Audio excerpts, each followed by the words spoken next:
সারা দেশে সক্রিয় বড় ছাত্র সংগঠনগুলোর রাজনৈতিক কর্মকাণ্ড পরিচালনার ক্ষেত্রে অর্থের উৎস নিয়ে অভিযোগ পাল্টা অভিযোগের লড়াইয়ে নেমেছে। সম্প্রতি বিএনপির ছাত্র সংগঠন ছাত্রদল এবং জামায়াতে ইসলামী সমর্থিত ছাত্র শিবির একে অপরের অর্থের উৎস নিয়ে প্রশ্ন তুলেছে। অন্যদিকে গণ অভ্যুত্থানে ছাত্র নেতাদের নতুন দল জাতীয় নাগরিক পার্টির অর্থের যোগান নিয়েও চলছে নানা আলোচনা। সম্প্রতি দেশের বিভিন্ন জায়গায় দখল ও চাঁদাবাজির অভিযোগ রয়েছে বিএনপির ছাত্র সংগঠন ছাত্রদলের বিরুদ্ধে। একই রকম অভিযোগ ছিল ছাত্রলীগের বিরুদ্ধেও। সংগঠনগুলোর আয় ব্যয়ের প্রশ্নে গণ অভ্যুত্থানের নেতৃত্ব দেওয়ার শিক্ষার্থীদের দল জাতীয় নাগরিক পার্টির আড়ম্বরপূর্ণভাবে উদ্বোধনী অনুষ্ঠানের আয়ের উৎস নিয়েও প্রশ্ন উঠেছে। বিশ্লেষকরা বলছেন, অতীতে যেভাবে বিভিন্ন রাজনৈতিক দলের বিরুদ্ধে চাঁদাবাজি, ব্যবসা প্রতিষ্ঠানের কাছ থেকে টাকা আদায়ের অভিযোগ ছিল, 5ই আগস্টের পর রাজনৈতিক পট পরিবর্তন হয়েছে। চেহারা বা ব্যানার পাল্টালেও চাঁদাবাজির চিত্র পাল্টায়নি। সেই দায় থেকে বাঁচতে অভিযোগ আর কাদা ছুড়াছুড়ির রাজনীতি চলছে। একে অপরের বিরুদ্ধে পাল্টাপাল্টি অভিযোগ করলেও টাকার উৎস নিয়ে নানা রকম প্রশ্ন উঠলেও ছাত্রদের কোনো সংগঠনই তাদের আয় ব্যয়ের তথ্য স্পষ্টভাবে প্রকাশ করেনি। বিগত শেখ হাসিনা সরকারের আমলে বাংলাদেশের বিশ্ববিদ্যালয় ও কলেজগুলোতে ছাত্রদলের কমিটি থাকলেও প্রকাশ্যে কর্মসূচি পালন করতে পারেনি ছাত্রলীগের দাপটে। সেই সময় ছাত্রলীগের নেতাকর্মীদের বিরুদ্ধেও চাঁদাবাজি, তদবির, সন্ত্রাস, ব্যবসায়ীদের কাছ থেকে অর্থ আদায়ের মতো নানা অভিযোগ ছিল। ইতোমধ্যেই ছাত্রলীগকে নিষিদ্ধ ঘোষণা করেছে অন্তর্বর্তী সরকার।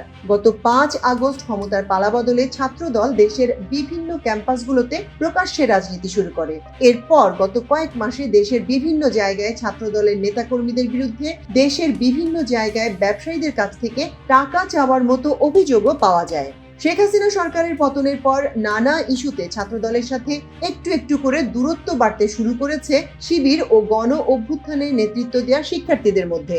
গত সপ্তাহে সংবাদ সম্মেলনে জাতীয় নাগরিক পার্টি বা এনসিপি কে কারা অর্থ দিচ্ছেন এবং শিবির প্রতিদিন 3 লাখ টাকার ইফতার আয়োজনের অর্থ কোথায় পায় সেই প্রশ্ন তুলেছে ছাত্রদল এই প্রশ্ন তোলার পর এ নিয়ে সামাজিক যোগাযোগ মাধ্যমেও কেউ কেউ ছাত্রদলের অর্থের উৎস নিয়েও প্রশ্ন তোলেন। ছাত্রদল বলছে তারা এই মুহূর্তে আর্থিক সংকটে বড় বাজেটের কোনো খরচ করতে পারছে না, যে কারণে তারা খুব স্বল্প পরিসরে ছোটখাটো আয়োজন করছে। দলটির সভাপতি রকিবুল ইসলাম বিবিসি বাংলাকে জানিয়েছেন, এই মুহূর্তে তাদের সবচেয়ে বড় ব্যয় হচ্ছে জুলাই আগস্টের আন্দোলনে আহতদের চিকিৎসায়। ছাত্রদল বলছে মূল খরচটা দলের পক্ষ থেকেই করা হচ্ছে, আর এই বরাদ্দ আসছে দলটির প্রতিষ্ঠাতা চেয়ারম্যান তারেক রহমানের গঠিত বিএনপি পরিবার নামে একটি সংগঠন থেকে। বিভিন্ন ক্যাম্পাসে ক্রীড়া আয়োজন, ইফতার মাহফিল সহ রাস্তায় ইফতার বিতরণ করতেও দেখা গেছে ছাত্রদলের নেতাকর্মীদের।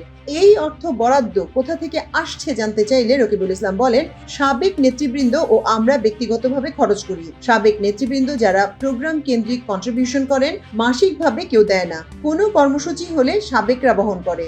দলটির বিরুদ্ধে চাঁদাবাজির অভিযোগ প্রসঙ্গে তিনি বলেন, ছাত্রলীগের লাখ লাখ অপকর্মের সাথে ছাত্রদলের অল্প কিছু বিপদগামী নেতাকর্মীর অপরাধকে সমান পাল্লায় মাপা হচ্ছে। আমাদের ছোট অন্যায়কে প্রকাশ করে ছাত্রলীগকে উৎসাহিত করা হচ্ছে। যদিও বিবিসি সহ বিভিন্ন গণমাধ্যমের খবরে বলা হচ্ছে, রাজনৈতিক পট পরিবর্তন হলে চাঁদাবাজির পরিস্থিতি পাল্টায়নি। ক্ষমতার পালাবদলে পুরনো মুখের জায়গায় নতুন মুখ এসেছে, কিন্তু চাঁদাবাজির চিত্র একই রয়েছে। ছাত্রলীগ, যুবলীগের জায়গায় বেশিরভাগ স্থানে বিএনপির স্থানীয় সংগঠন, যুবদল, ছাত্রদলের নেতাদের বিরুদ্ধে নতুন করে চাঁদা চাওয়ার অভিযোগ উঠছে।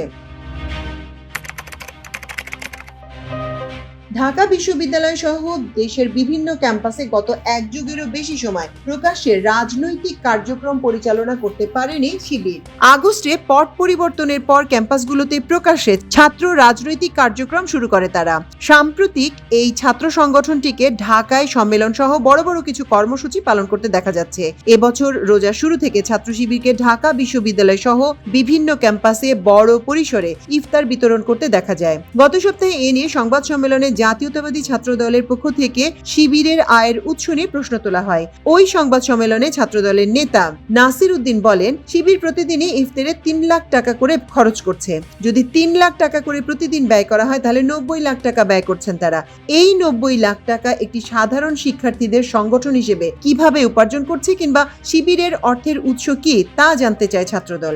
এ নিয়ে ছাত্র শিবিরের সাধারণ সম্পাদক নুরুল ইসলাম সাদ্দামের কাছে জানতে চাওয়া হলে তিনি দাবি করেন, ছাত্রদল ধারণা ঘোষণা নিয়ে বলছে, আমরা বলেছি একদিনে 3 লাখ খরচ হয়েছে, আমরা যদি 30 দিন দেই তাহলে 90 লাখ টাকা খরচ হবে, সেটা ধারণা। কিন্তু আমরা 30 দিনে ইফতার আদতে দেব কিনা সেটা তো তাদের জানা নেই। তারা যা বলছে কল্পনা করে বলছে। তারপরও ছাত্র সংগঠনের এই বিপুল পরিমাণ অর্থের খরচ কোথা থেকে আসে সেই প্রশ্নও ছিল শিবিরের এই নেতার কাছে। তিনি বলেন, আমাদের সব সদস্যদের সংগঠনে দান করতে হয়, ইচ্ছা করেই তারা দেয়। আমাদের সাবেক সদস্যরা প্রতি মাসে নিয়মিত এয়ানত বা দান করে। এর বাইরেও আমাদের প্রকাশনা সামগ্রীর বিক্রির মুনাফা থেকে সংগঠন উপকৃত হয়। যদিও শিবিরের আয় ব্যয়ের কোনো তথ্য কখনো প্রকাশ করা হয়নি।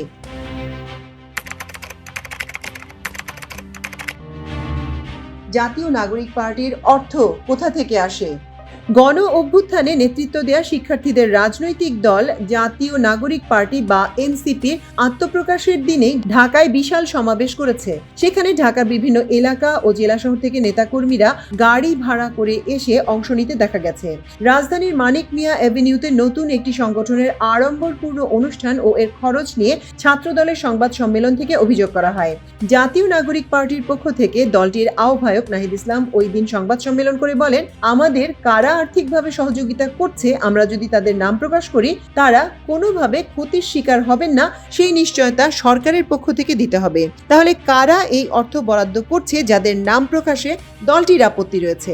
এমন প্রশ্নের জবাবে এনসিপির সিনিয়র যুগ্ম আহ্বায়ক সামান্তা শারমিন বলেন, আমাদের দলে অনেক তরুণ পেশাজীবী আছেন, তারা ডোনেট করছেন, তাদের সাথে কানেক্টেড অনেক শুভানুধ্যায়ী থাকেন, তাদের অনেকেও নতুন একটা উদ্যোগকে স্বাগত জানানোর জন্য কাজ করছেন বা ডোনেট করছেন। যদিও এর মধ্যে বৈষম্য বিরোধী ছাত্র আন্দোলনের কোনো নেতা বা তাদের পরিবারের সদস্যদের বিরুদ্ধে চাঁদাবাজির অভিযোগ প্রকাশ্যে এসেছে। এর মধ্যে গণ অভ্যুত্থানে নেতৃত্ব দেওয়া এই প্ল্যাটফর্মের রংপুরের এক নেতার 1 লাখ টাকা চাঁদার দাবির ভিডিও এবং অডিও রেকর্ড সামাজিক মাধ্যমে ফাঁস হয়েছে। এ নিয়ে থানায় অভিযোগও করা হয়েছে। এর আগে কুষ্টিয়ার কুমারখালীতে বৈষম্য বিরোধী ছাত্র আন্দোলনের একজন সমন্বয়কের বাবার বিরুদ্ধেও চাঁদাবাজির অভিযোগ ওঠে। বিশ্লেষকরা মনে করছেন বাংলাদেশের প্রচলিত রাজনীতির ধারা অনুসরণ করছে তাদের ছাত্র সংগঠনগুলো, যে কারণে গণ অভ্যুত্থানের পরও এই ক্ষেত্রে তেমন কোনো পরিবর্তন লক্ষ্য করা যাচ্ছে না। ট্রান্সপারেন্সি ইন্টারন্যাশনাল বাংলাদেশের নির্বাহী পরিচালক ডক্টর ইফতেখারুজ্জামান বলেন, চাঁদাবাজি এখন প্রকটভাবে চলছে। ক্ষমতার পরিবর্তনে শুধু ব্যানারের পরিবর্তন হয়েছে, চাঁদাবাজির সংস্কৃতির কোনো পরিবর্তন হয়নি।